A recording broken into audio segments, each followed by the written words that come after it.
Ito palang Save the Queen na sinasabi ni dating Intel Officer Jimmy Guban ay patungkol pala ito kay VP Sara Duterte na sinasabing kumilos daw ang Davao Mafia para gurgurin ang mga balakid na maari daw makapaghinto sa ambisyon ni Sara Duterte na tumakbo na Pangulo sa 2028. Grabe, ano?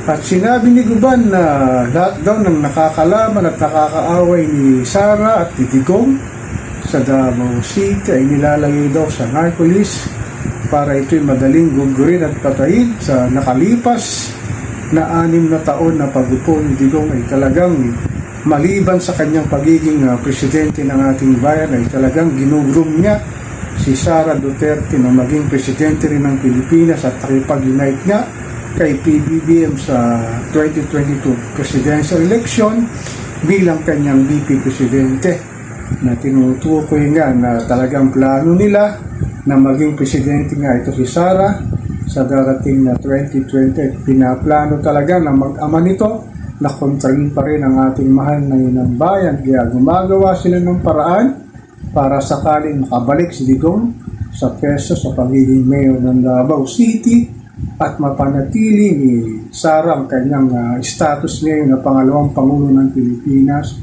At sinabi rin ng Guban talaga na itong Davao Death Squad, maliban dito ay may sinasabing Davao Mafia na siya ring tumutumba sa mga nakakalaban nila na maaari maging sagabal daw sa Save the Queen na sinasabing proteksyonan si Sara para sa paging Pangulo ng ating mahal na inang bayan. Grabe talagang itong ginagawa ng mga Duterte.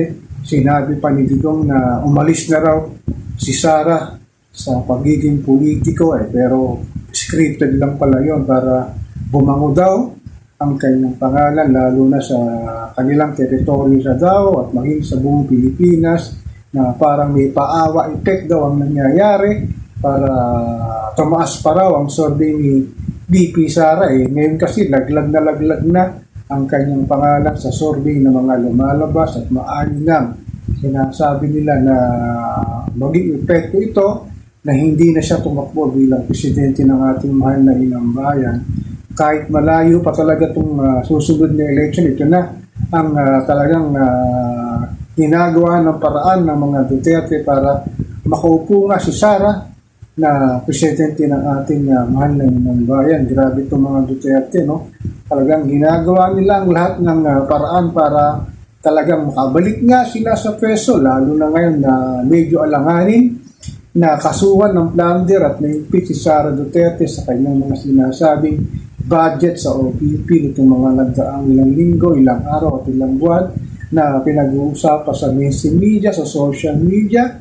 Pero sa paglutang ni dating Intel Officer na si Jimmy Guban talaga na sinasabi niya merong Davao Mafia na talagang pinoprotektahan daw para maging talagang susunod na Pangulo. Itong si ngayong VP Sara. Grabe talaga itong maitim na balak ni Digong at ni Sara para sa pagkontrol ng kapangyarihan at talagang gusto nilang lalo na makabalik sa mainstream na pagiging kilalang politiko, lalo na sa sinasabing pagtakbo muli ni Digong sa Davao City at pagtakbo ng Nipulong naman para naman sa maging congressman at ni Baste para sa BC mayor ng Davao City. Kaya talaga planong-plano nila ano ang dapat gawin para talagang makaupo si Sara na maging Pangulo ng ating mahal na inang bayan.